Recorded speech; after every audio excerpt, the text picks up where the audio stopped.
Hello students, मेरा नाम है दीपक और स्वागत है आपका अपना चैनल एजुटेस्टिक दीपक में।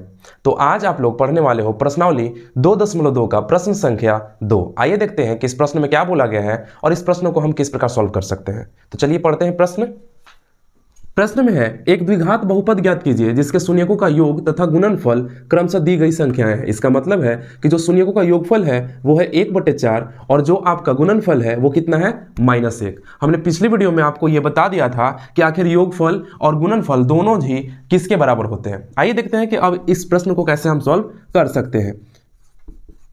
तो हम लिखेंगे कि शून्यकों का योगफल क्या होता है। हम मान लेंगे ये कि वो है अल्फा प्लस बीटा और ये किसके बराबर होता है -b/a के। और योगफल हमारे पास है क्योंकि क्वेश्चन में यहाँ पे दिया हुआ है, तो हम योगफल के स्थान पे क्या लिख सकते हैं 1/4 is equal to -b/a। Next अगर हम चले तो हम लिख सकते हैं शून्यकों का गुणनफल जो होता है अल्फा इंटू बीटा बराबर होता है c/a के। अल्फा इंटू बीटा दोनों का मान कितना है -1/1 हम दे सकते हैं अभी के लिए यहाँ पे c/a।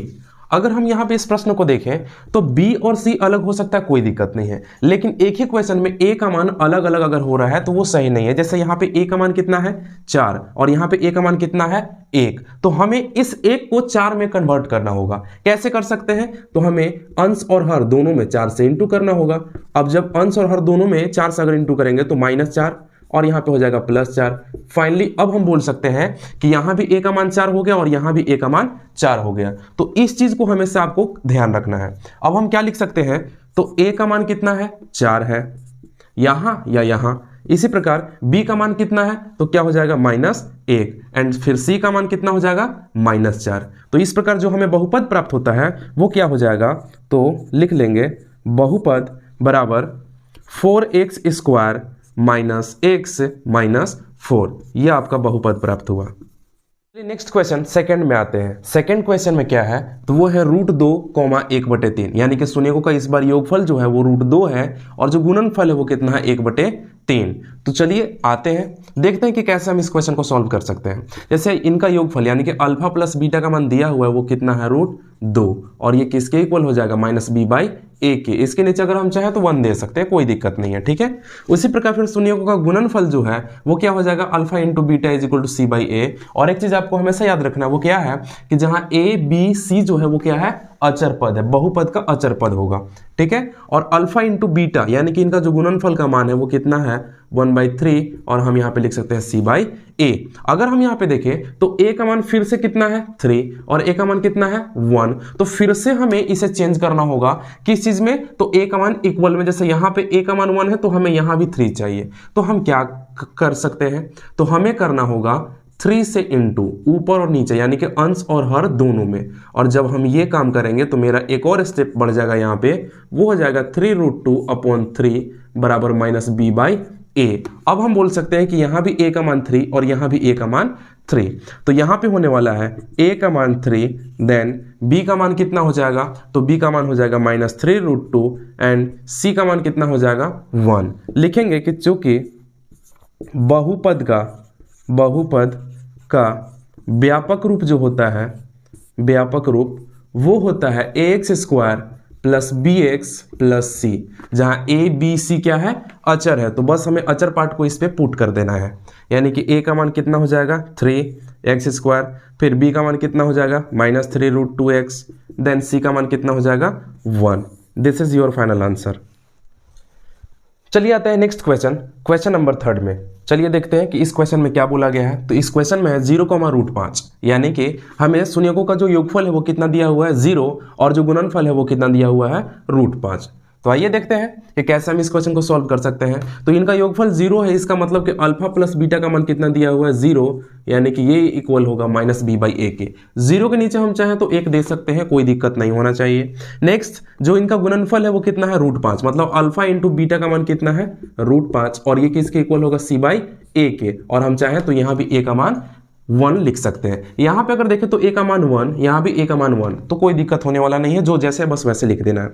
यानी कि a का मान 1 देन b का मान कितना होगा 0 है होगा एंड c का मान कितना हो जाएगा √5 लिखेंगे कि चूंकि बहुपद का व्यापक रूप जो होता है वो क्या होता है, तो वो होता है ax² + bx + c।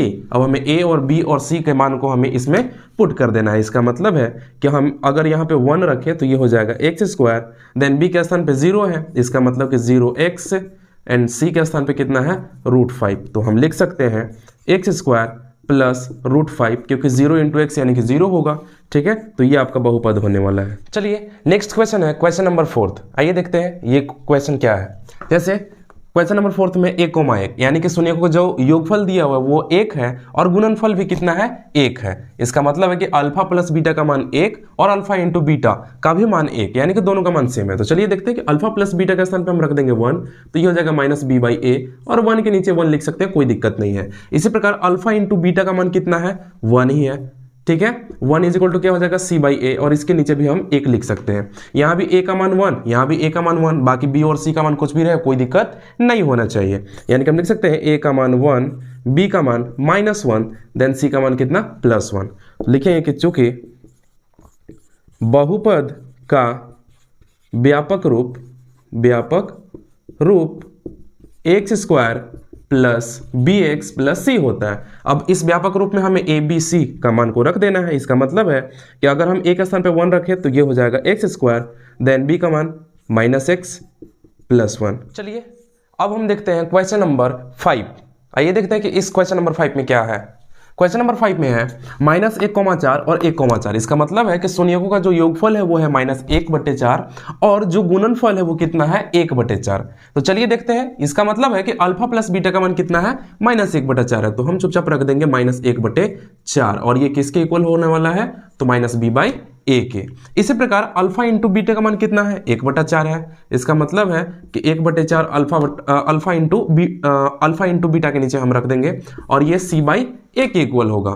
ठीक है, यहाँ भी a का मान 4, यहाँ भी a का मान 4, तो हमें ज़्यादा इक्वल करने की आवश्यकता नहीं है, ये ऑलरेडी इक्वल है। यानी कि a का मान 4, देन b का मान माइनस यहाँ पे कटने वाला, ये हो जाएगा प्लस, देन c का मान कितना होगा 1। फिर से लिख देंगे कि चूंकि बहुपद का व्यापक रूप x² + bx + c होता है और हमें इस व्यापक रूप में हमें a b और c के मान को रख देना है। यानी कि बहुपद क्या होने वाला है, तो वो हो जाएगा 4x² + x + 1, ये आपका बहुपद। नेक्स्ट क्वेश्चन है क्वेश्चन नंबर 6। आइए देखते हैं कि इस क्वेश्चन में क्या है। क्वेश्चन नंबर 6 में है 4,1 यानी कि शून्यकों का जो योगफल दिया हुआ है वो कितना है 4 और जो गुणनफल दिया हुआ है वो कितना है 1। इसका मतलब है कि अल्फा प्लस बीटा का मान 4 है, तो 4 हम लिख देंगे -b/a हम कर देंगे। ठीक है, 4 के नीचे हम आराम से 1 लिख सकते हैं, कोई दिक्कत नहीं है। नेक्स्ट अगर देखें तो हम यहाँ पे गुणनफल को देखते हैं तो वो कितना है 1 और 1 के नीचे हम 1 लिख सकते हैं आसानी से और ये इक्वल होगा किसके c/a के। अगर हम यहाँ पे a का मान देखें तो वो कितना होने वाला है 1, यहाँ भी 1, तो हमें कोई भी चेंज करने की कुछ भी आवश्यकता नहीं है। हम लिख सकते हैं a का मान 1, b का मान -4, देन c का मान कितना हो जाएगा 1। लिखेंगे कि चूंकि बहुपद का व्यापक रूप होता है x² + bx + c और हमें इस व्यापक रूप में a b c के मान को रख देना है। तो मेरा बहुपद जो प्राप्त होने वाला है वो होगा a के स्थान पे 1 है यानी कि x², b के स्थान पे -4 है यानी कि -4x, देन c के स्थान पे कितना है +1, ये आपका बहुपद होने वाला है। उम्मीद करते हैं कि ये सारे प्रश्न आपको समझ में आ गए होंगे। मिलते हैं अगली वीडियो में, तब तक के लिए धन्यवाद।